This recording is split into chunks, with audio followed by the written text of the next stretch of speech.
changera pas si on change pas la donne.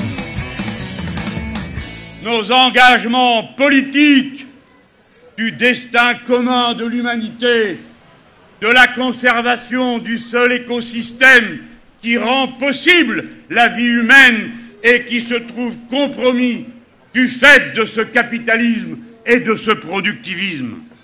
Le monde ne changera pas si on change pas la donne. Ne doutez pas de votre force.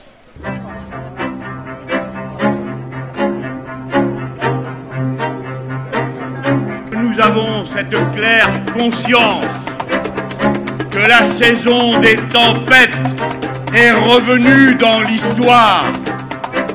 Les services qui sont particulièrement attaqués sont des services qui concernent les femmes, c'est pas un hasard dans cette société machiste, et qui concernent en particulier l'accès à l'IVG.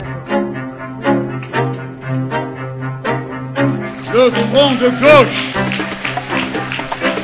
appelle le pays à se mobiliser. La planification écologique est possible.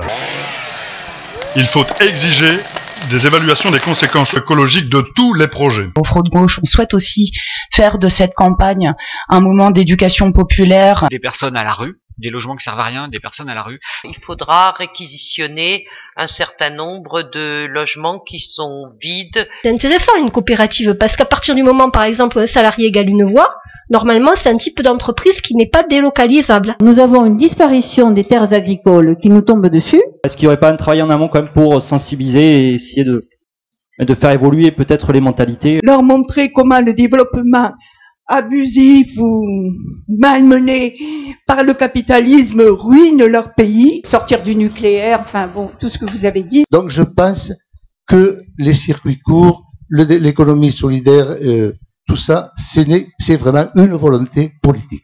Le Front de gauche demande tout de suite et maintenant un moratoire sur toutes les nouvelles installations de grands équipements. Ce sont les actionnaires dont les dividendes sont passés de 5% de la valeur ajoutée dans les années 70 à 24,1% en 2010 qui créent finalement le problème. Il s'agit également de poursuivre le moratoire sur les OGM. Pour le Front de gauche, cette planification écologique ne sera possible qu'avec une véritable réorientation radicale de l'économie.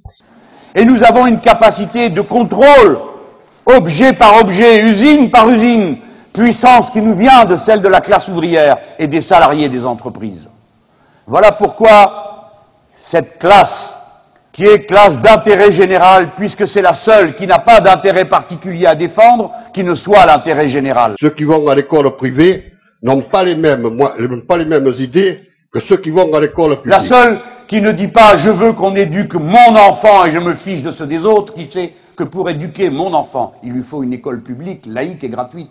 Et donc on ouvre ses portes à tous les enfants. Pratiquement tout le monde est dans des grosses difficultés, pour la bonne raison, c'est que on est dans un système capitaliste. Il est fini le temps de l'humiliation, de la dispersion. Quand on est une dizaine à faire quelque chose, on va 20 fois plus vite que si on est tout seul.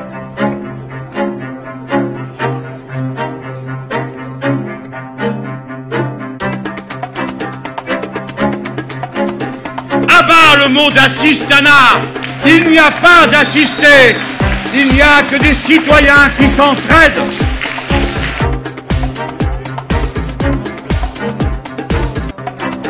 Nous sommes en quelque sorte les serviteurs de l'humanité universelle. Il y a, pour ceux qui sont communistes dans cette salle, quelque chose qui les interpelle, eux, peut-être plus profondément que d'autres, car il y a dans l'intuition communiste, quelque chose qui est vérifié par l'actualité d'une manière radicale, c'est qu'il y a un bien commun de l'humanité.